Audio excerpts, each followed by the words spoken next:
Let's talk about something that's on a lot of our minds: rising energy costs. It's become a major source of stress for so many families. But what if there was a federal program out there designed to help ease that burden? Well, there is. And today, we're going to do a deep dive into how it works. It's called LIHEAP. I mean, have you ever had that feeling, that little bit of dread right before you open your utility bill? You're definitely not alone. That feeling is becoming more and more common. But the good news is, there's actually a system designed specifically to give you some relief. Yep, that system is LIHEAP. And you know what's really surprising? A lot of the people who are eligible for this help don't even know it exists. So today, we're going to fix that.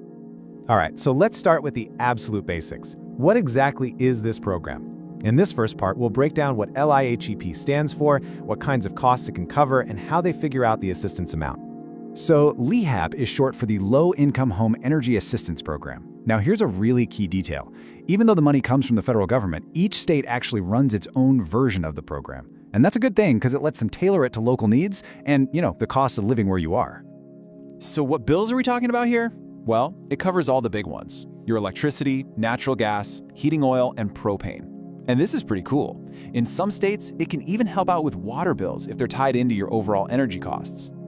The amount of help you can get isn't just one set number for everyone. It's actually personalized based on 4 key things: your household income, the number of people living in your home, what your energy bills usually look like, and, this one's a biggie, how much funding your particular state has to give out that year.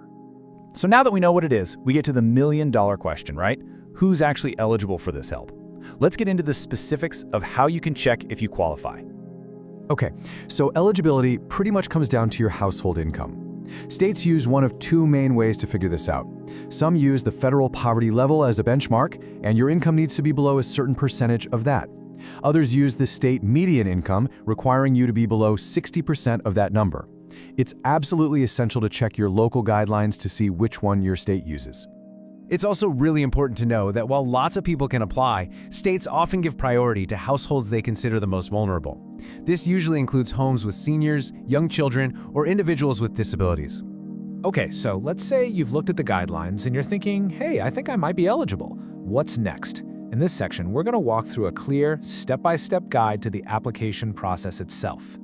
And you are really going to want to pay close attention here. In just a couple of minutes, we're going to cover the most common and easily avoidable mistakes that hold up people's applications.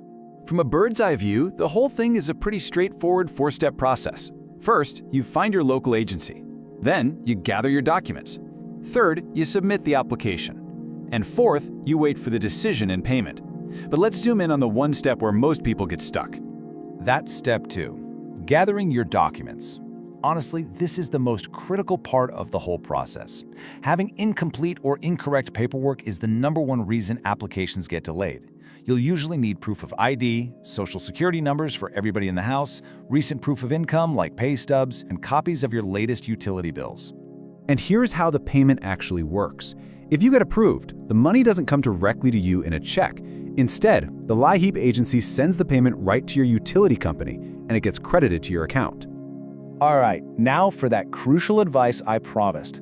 Let's talk about the 3 most common mistakes that can completely derail an application, and more importantly, how you can avoid them. Mistake number 1, outdated paperwork. Your proof of income, whether it's pay stubs or benefit letters, has to be recent. If the dates on them are too old, your application will get flagged immediately.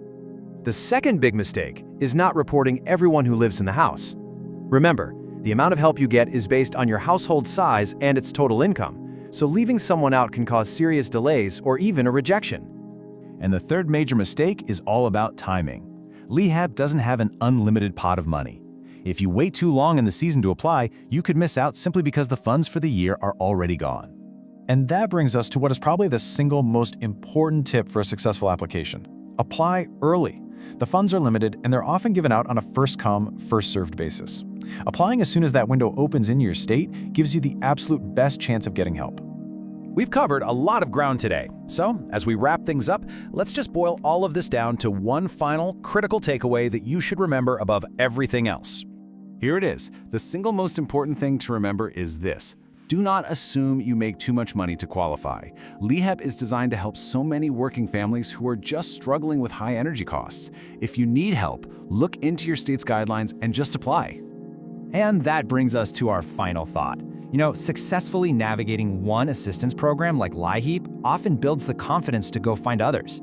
So we'll leave you with this question. Now that you know how to tackle this system, what other local or state programs could you explore to help strengthen your financial foundation?